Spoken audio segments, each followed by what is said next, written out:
Drone drone फिरतात आपल्याला. आता काय आहे ड्रोन, कसे आहे? आता ड्रोन म्हणजे काय, ते लग्नात तुम्ही शूटिंग करतात ना, तसं शूटिंग त्याला म्हणायचं ड्रोन. आता हे मनपात करतात आणि हे आकाशात करतात. त्यामुळे आता कोणाचा हेतू काय आहे, कोणाचा काय हेतू काय आहे.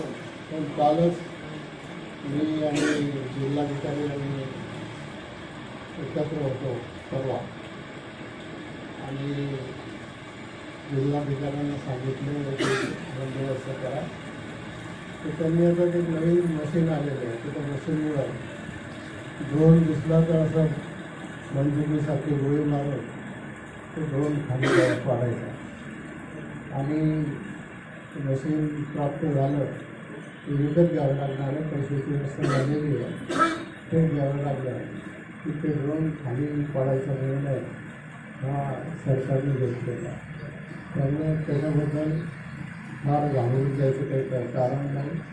आणि ते ड्रोन किती मोठा असलं तरी ते काही असं कौलाच्यावरून किंवा पत्रेवरून शूटिंगकडे अशी काही बघत परिस्थिती आहे. आता त्याच्यावरती ड्रोन आलं तर काय किती काही चाललं. त्यामुळं घाबरून द्यायचं काही कारण नाही. आम्ही सगळेजण त्या गोष्टीवर लक्ष ठेवून आहोत. आणि ज्या दिवशी मला ही बातमी कळली मुंबईला, त्याच दिवशी मी जिल्हाधिकाऱ्यांना सूचना दिल्या आणि त्याप्रमाणे ते कामाला लागले. आणि आता हळूहळू तर आपण पूर्ण धरतो शकतो. त्याचबरोबर एक गोष्ट सांगायची राहून गेली मला, तर बाळासाहेबांकडे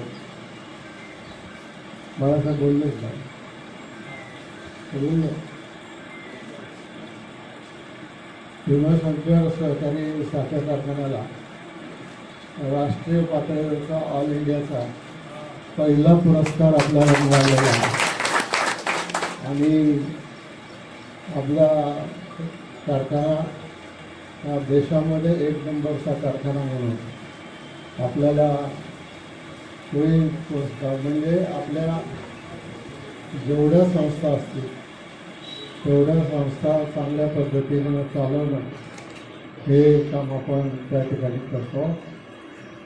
आणि पुढच्या काळामध्ये देखील या सर्व संस्थांचं एक चांगलं काम आपल्याला करायचं आहे.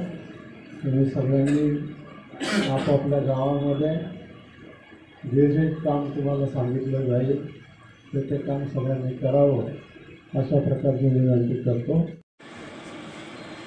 शिक्षणाच्या संदर्भात सुद्धा सरकारने निर्णय घेतला की आपल्या मुली शिक्षण घेतात ज्यावेळेला,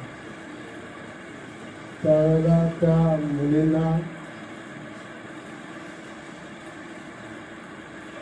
त्यांचं ग्रॅज्युएशनपर्यंत सर्व शिक्षण